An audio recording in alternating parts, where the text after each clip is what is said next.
Hey YouTube, this is T. I thought I would come out here and be like, kind of let y'all know what I feel about this pacemaker situation. Because I feel like it should be something that was spoken, well, something that should be spoken about.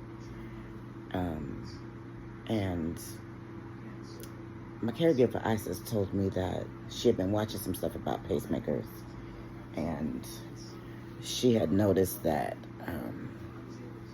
sorry, my eyes are watering as usual. She had noticed that there aren't many women, and I'm gonna be honest, I haven't come across anyone of color speaking upon this situation. So I believe that I'm going to have the pacemaker defibrillator, Dilly Bob. Excuse me. And then I'm gonna try to do a mukbang with this. Well, I ain't even call it mukbang. I'm just gonna try to eat because I haven't eaten anything all day and I feel kind of dizzy. So, and then it got me on all this Lasix, y'all. So one thing at a time. I'm on a lot of Lasix right now because I've gained 40 pounds, and it ain't due to eating. It's due to water. Now I'm already on a reduced liquid diet, so I'm only supposed to have 64 ounces of liquid a day. So I have to be mindful if I eat ice cream, if I drink a smoothie, if I drink soup, because that's considered liquid. Yeah. And, well, today I'm eating, well, right now, I'm having a salad with some chicken because I need as much protein as possible for this doggone surgery and for me to get well as soon as possible. So,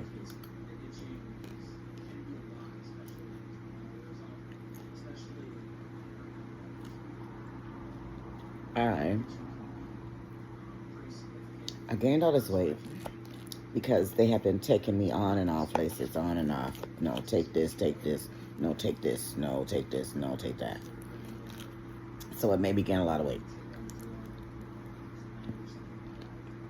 And of course, I feel like I got a hole in my mouth because it's messing up my October shirt. Anywho, so I gained all this weight. I'm like, my normal weight is like 165, 170. And that's been since my cancer journey, which will be 4 years come December 2nd. Now,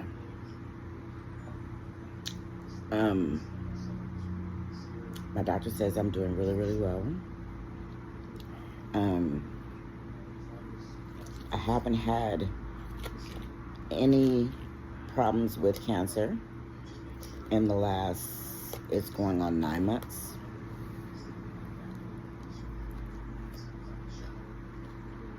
And 9 months of not having to have a MRI or a CT scan has been a blessing, y'all, because I hate that mess. And if you are like me, where you are extremely claustrophobic, you're not going to deal with that either. It's not the business.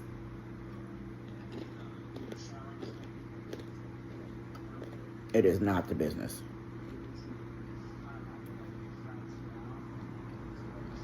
Sorry, reading text message. I feel like I've been scaring myself like I did with when I was getting the stent.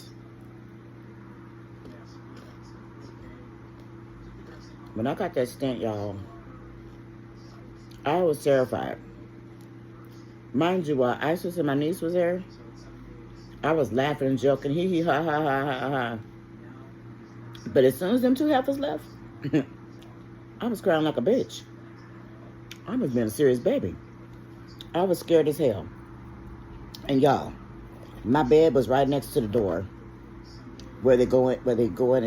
sorry, right next to the door where they do the procedure.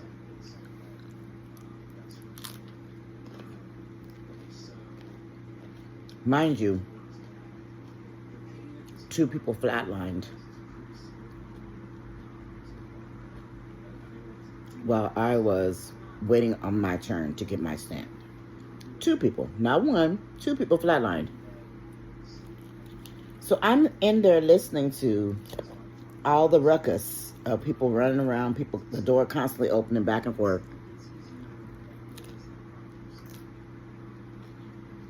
Excuse me, I'm kind of starving. The door, like flashing open, door slamming, the light going off and on because there's a white light and then there's a red light. The red light flashes, do not enter, procedures in process. The white light says, come in.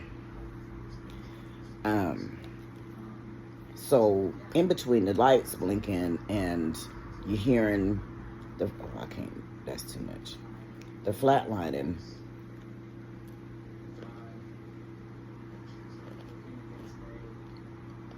I scared myself so bad. I started throwing up. Y'all, I started throwing up, and I was throwing up so bad I needed oxygen. I hadn't had to have oxygen in a year during that time. A whole year. But I needed oxygen then. And I had the audacity to faint, y'all.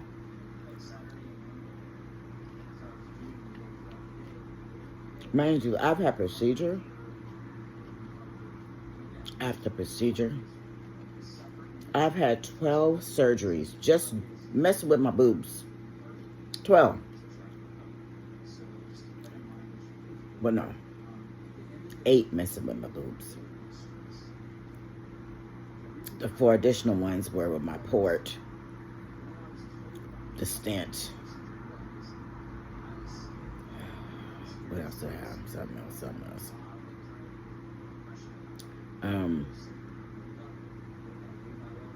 The port, the stent. Twice with the port. No, sorry, 3 times with the port. I had to have something done. What the hell? Oh. So, y'all, it's been horrendous. But this one surgery,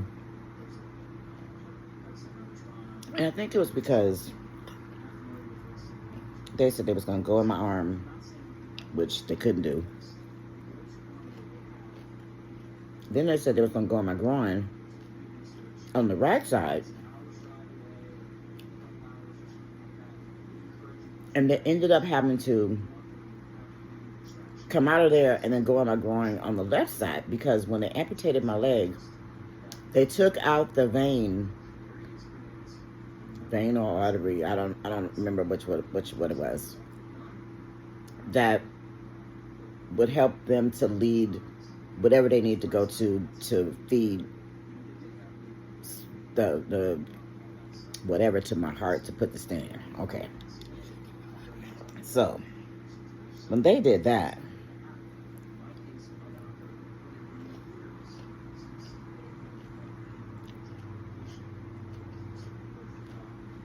that was scary. And I think the part that scared me most was the 2 people flatlining. And then one of the ladies that flatlined,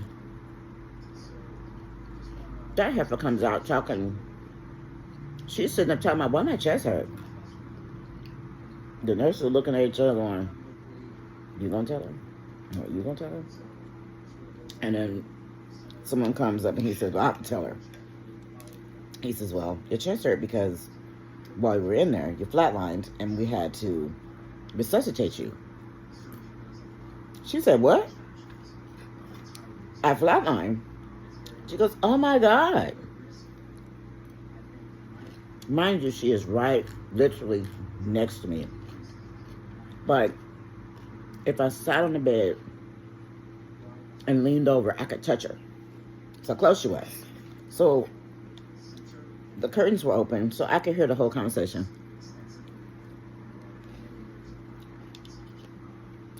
Which didn't help me because now I'm really terrified. So now they are semi-sedating me so that I could calm the heck down. Because I was in there scared as hell. And I didn't have no one to hold my hand. And honestly, I didn't even think I needed anyone to hold my hand because I told Ashley and my niece to leave. Because I was going to be in there for at least 4 to 6 hours. And because they had to do so much extra stuff with me, I was in there for like 8 hours.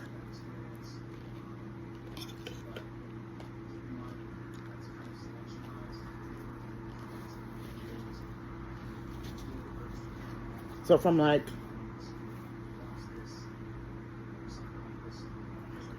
9 o'clock in the morning, my surgery was supposed to be at 10:30. Excuse me, 10:30. But because so much commotion was going on, I didn't get in there until like 12:30.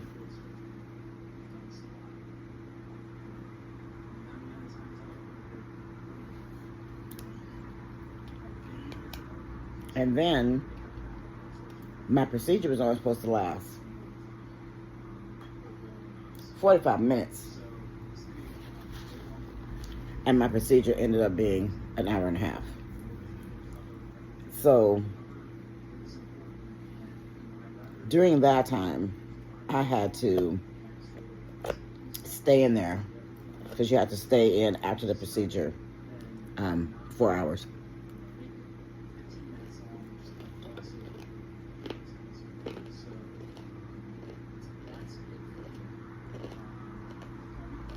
For them to make sure that, you know, everything's working the way it's supposed to be working.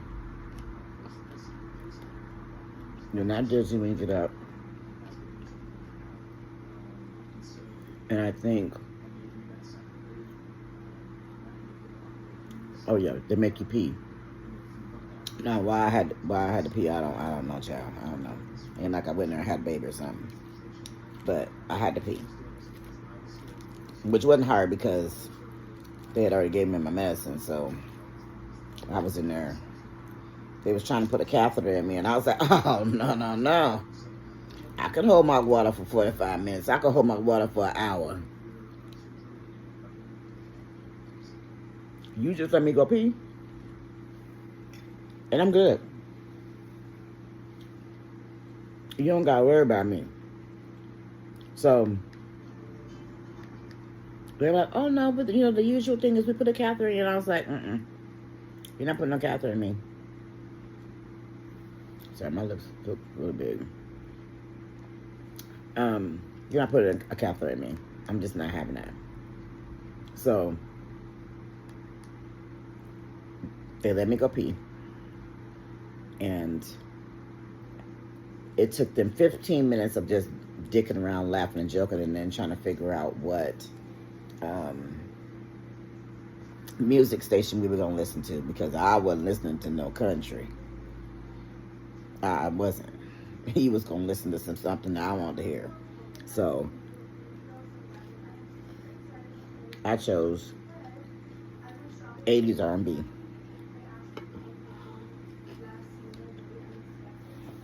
So that's what I think I'm spilling, but evidently I ain't.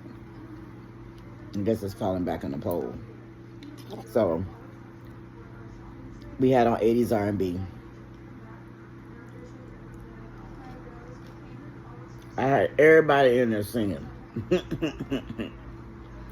Everybody. Mind you, I've had the same person doing my port that was doing my catheter. The same team. So, oh, and one doctor I didn't know who was, I guess he was watching them or something. They were getting evaluated or something like that. So, I kind of know everybody, know what everybody look like. And periodically, like when I'm going to the infusion center, like sometimes I'll see one of the nurses. Or sometimes I'll see one of the doctors. Especially when I'm upstairs in cardiology. Like I'll see one of the doctors that did my procedure for my stent. So,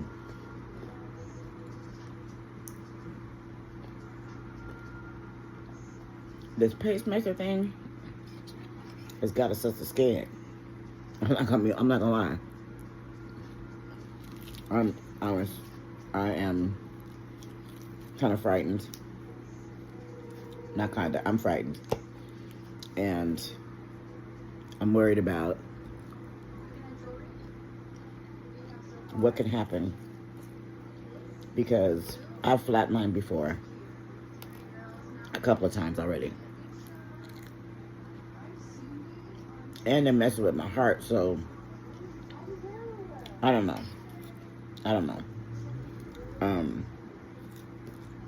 I know people tell me, God only puts enough on your plate that you can handle. Well, God playing with me, because he thinks I can handle stage 4 cancer, having a stent put in, not needing a pacemaker, chemotherapy, MRIs, CT scans, X-rays. I mean, oh, Jesus. Y'all, it's a lot. I'm not going to even lie to you. It's a lot. And watching these videos, trying to figure out, okay, what are they going to do to me? And it's kind of scary that some of the people, excuse me, y'all know every time I do a video, I got heartburn. I don't understand what that's about.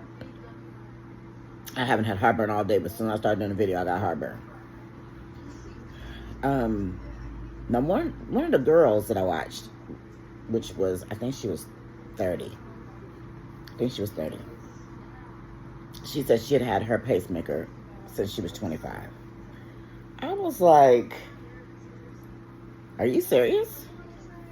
And then one person I was watching, he said he got his first pacemaker, I think he was 13 or 15. Because he has some kind of family history where that's just their treatment for the kind of heart problems that they have. So if a 15-year-old kid can do it, I'm 60, I can do it. And if he's not tripping, I should be shutting the F up and stop being a damn baby. But y'all, it's just scary to me. I don't understand why, but it's just scary to me. And I talked to my kid's dad, and he's like, well, if you need me for anything, you know what I'm saying, you need me to go to your appointment or whatever,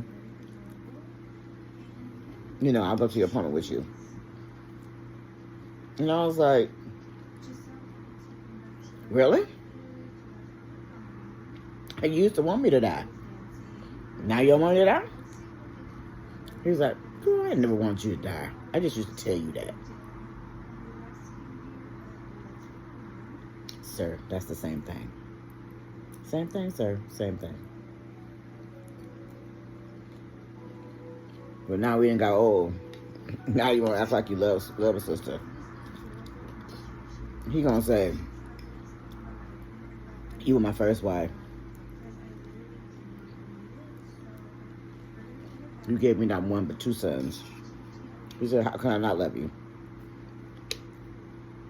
I was like, bleh, bleh, bleh.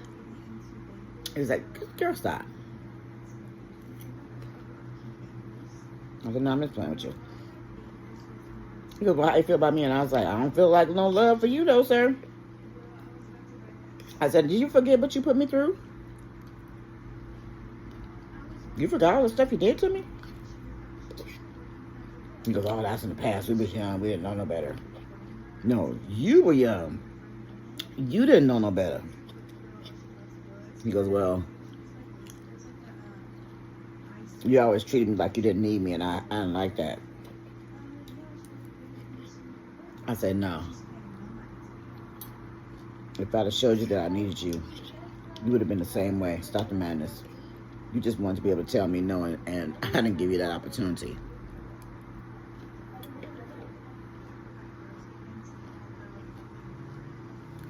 But y'all, I'm going to do a series. So my appointment's on the 22nd of this month. I need to change my calendar. It's a video appointment. They're going to tell me what brand. They said something about I'm going to need an extended battery. I don't know why I need to extend the battery, but they say I need an extended battery. Also, I'm going to have, so apparently, because I've been on chemo so many times, and for such, as a kid, I was on chemo for 5.5 years. Then breast cancer the first time at age 40. I was on chemo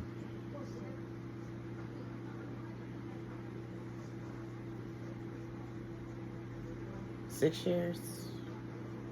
No, I had to take it 7 years. 7 years. So, they think that the reason that I'm doing so well is because the fact that I probably have chemo still in my system from as a kid. And then the chemo that I had as a kid was so strong, it probably is in my system still. And that, I just lost my train of thought, sorry. That's probably why I'm doing as well as I'm doing. So, last 9 months, no cancer. They can't find it. The last MRI, I had no hot spots at all. The only thing they seen was I have a rip in my stomach muscle from, you know, how some women snap back after they have a baby. Well, the first one I snapped back. The second one I didn't snap back. I got a rip in whatever that muscle is, and so that's part of the reason I have a gut that ain't gonna go nowhere unless they repair that rip. So I'm just gonna have a stomach. And they noticed that my implant is, my implant's on this side. My implant has grown into me or something like that. Or has settled in the pocket, something like that. Child, I don't remember what the verbiage was with that. But I'm gonna do a series. I know I keep saying that. I'm gonna kind of take y'all with me. On my appointment date, I'm going to have I don't know if it's gonna be the doctor or what is he? He's like the what you call it, nurse, I forget what he's called, what his thing is called. But he can like give me prescriptions and change my prescriptions and all that kind of, he's that kind of nurse. I don't know if it's gonna be him or if it's gonna be the doctor.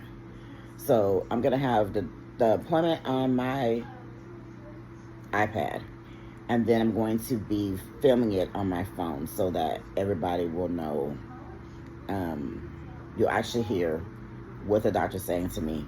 My response is, I might cry. I might cry. I might cry. Because like I said, I'm a little scared. But it's going to be okay. It's going to be okay. That's what I'm telling myself. It's going to be okay. I mean, I've come through everything, whether they had to resuscitate me or not. I mean, I'm still here. Well, I wasn't supposed to see... How old was I? I wasn't supposed to see 10 years and 6 months.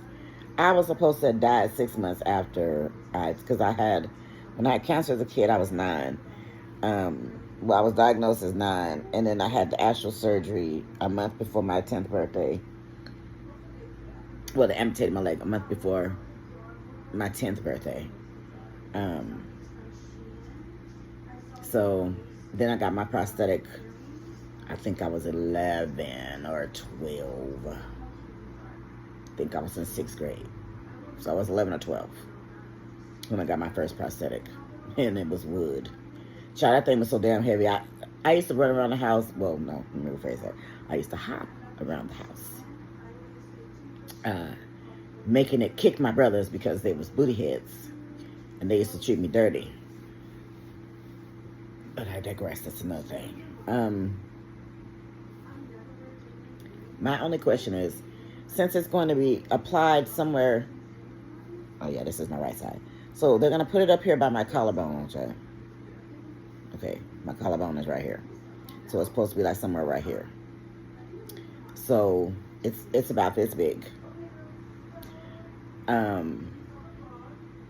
A lot of the people that I saw that had one, you could see the whole outline of the thing. I don't want that. I don't want that. Because, see, you can't see the outline of my... Wait, my port is right here. You can feel it when you touch it. You can feel it. But you can't see the outline. See? You can't see the outline. But you can see the mark right there where they inserted it. That's the scar. But you can't see. You can't see it. But I'm going to take a deep breath. I'm going to put my big girl panties on because I am a whole ass adult. Oh, my light needs to be... Well, I thought I was doing something. I guess I don't need the damn light. Okay, I need to plug you in. I'm going to put my big girl panties on. I'm going to pull them up to here. I'm going to... Oh, I can't wear no panties depending upon what they're going to do. Okay, mentally, I'm going to put my big girl panties on. And I'm going to go in there and do what I got to do. And I'm going to come out so I can tell y'all what's going on. And then I'm going to do my series about, you know, probably my second video is going to be the consult. Then the third video is going to be the surgery. And then I think you have to stay overnight. So you have to stay overnight. And then that's what they do. So I'm going to talk to y'all soon. The 22nd is, what's the date? The 4th? I think the day of the 4th of September, I think. I think yesterday was the 3rd. I'm going to talk to y'all in a little bit. I might do one more video before then. I don't know, on something. Probably to see where my head is at. See if I'm still chicken, S-H-I-T, about the situation. I'm going to stop watching them videos because they're scaring the heck out of me. I done already seen how they put it in you and what they suture, how they suture. I hate I watched that, but I watched it. So, share, like. And I see y'all coming to look at me, but y'all don't be friending me. Y'all need to subscribe. It's fine over here. Today it might have been fun because today I was doing but I'm usually fun. I'm usually funny. We get down over here. My channel is the trauma channel. That's definitely for sure. I'm the trauma channel. Everything I've been through is traumatic. Everything I'm finna go through is even more traumatizing. So share it with somebody who might be going through what I'm going through. Let them know, hey, I seen a black girl going through it. Yeah. Because I ain't seen none of us with that. It's been all them other people. I haven't seen nobody of color. So we just gonna do as it do. This is a reminder. Take itch meds. So that's my reminder to take medicine. Of the 30 pills I gotta take every day. So I'm gonna holler at y'all soon. Remember, like, comment, subscribe, share, and please subscribe. Come on now. I mean, I see y'all looking. I see y'all coming to visit, but y'all don't come stay. I need for y'all to come stay. Come on. Help a sister out. It's free 99. Free 99. To come laugh at me. Because T funny. I am. I promise you. I promise you. We'll talk to y'all soon. Enjoy y'all day. Let's love someone. Let's love everyone. Let's not be prejudiced. Let's not hate. Let's appreciate and look at and learn from all our differences. See y'all soon.